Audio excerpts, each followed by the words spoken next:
So let's talk a little bit about an expression. First off, an expression versus an equation. An expression like this is essentially half of an equation.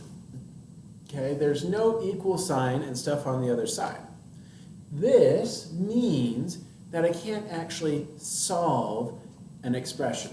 I can simplify it, okay, and sometimes it will simplify all the way down to a single number, but other times it won't, okay? An expression is a combination of terms being added or subtracted together. And each one of these little chunks is a term, okay? Now, if they're being added or subtracted together, that sign is part of the term. And a term is a combination of numbers and variables being multiplied together. Okay? So for terms, this has 6 terms to it. Okay? And it's only an expression. There's no equal sign in this expression. Okay? As I work to combine these, I'm looking for like terms. So we say combine like terms. Okay, so like terms have the exact same variable, including exponents. Okay, so this one in our first example, we don't have any exponents in there, but we'll get to one in just a minute. Okay, here I'm looking for any of them that have the same variable. So this is where we're looking for commonalities between two of these things. Okay? As I look at this, we've got the variable of x, the variable of y, and we have no variable. So we have just numbers. Okay? No variable and no variable are the same, no variable. Okay? And that's something that sometimes kids have a hard time with, is like terms. Numbers and other numbers are like terms. And so you would combine even them. Okay? So in this example problem, as I'm looking at 4x, okay, the other one that has an x in it is this one. It is negative 2x, okay? Because I'm going to separate this into all of its parts and pieces, I'm essentially going to look at this as adding a negative, okay? That way the sign goes with it wherever it goes, and then I can rearrange. Because if all of these are addition, then I can rearrange. So I look at this as 4x plus 3y plus 5 plus negative 2x plus 3y plus negative 2. Okay? That way, it's commutative. I can rearrange this any which way I want to, and I put my like terms together and can combine them. Okay? Well, when I do this, I'm essentially doing that same thing, keeping the sign with it, and I do 4 minus 2, just doing the number operation, and the variable stays the same. Okay?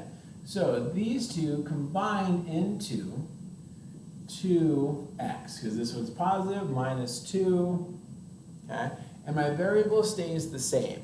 So this is similar to how, like, when I'm adding and subtracting denominators, fractions, the denominator stays the same.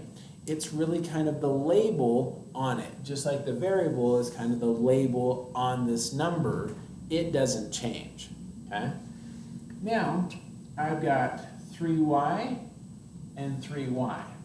When I combine these two together, okay, I'm going to just do positive 3y, so positive 6y. Okay? So combining those like terms, didn't have to kind of change any signs or anything or worry about that.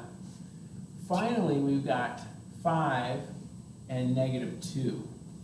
As I put these two together, I'm going to do 5 minus 2 equals our positive 3. Okay? So this expression got simplified, reduced down from 6 terms down to 3 terms, okay? And that's as far as it can go. I can't do anything more with that. Now, if I am asked to evaluate an expression, then they'll probably give me a number for x and a number for y. We'll talk about that in just a second. Let's talk about the other kinds of like terms that we can see. So if I have a 2x squared plus 4x minus 3 plus 2x squared minus 3x. Okay? So here's a new expression. The same variable is being used over and over again, but not all of these are like terms. That one doesn't even have the variable. These two are not like terms because the variable and the exponents on that variable have to match for it to be like terms. Okay? So these are not like terms. This one and this one are like terms. Both of them have x squareds. So this, when I combine them, I get 4x squared. Okay? As I combine just the x and the x, okay, here I've got positive 4x, negative 3x.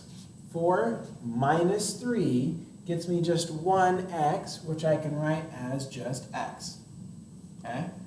Now, this one didn't have anything to combine with. So it just comes down exactly as it is, minus 3. Okay? So this 5-term expression got reduced down to 3 terms. Okay? Now, this is where I want to talk about the evaluating for when our variable is equal to something. So if they have this, and then they'll put in something like x equals negative 1. Okay? This is when I'm going to evaluate this expression. Okay?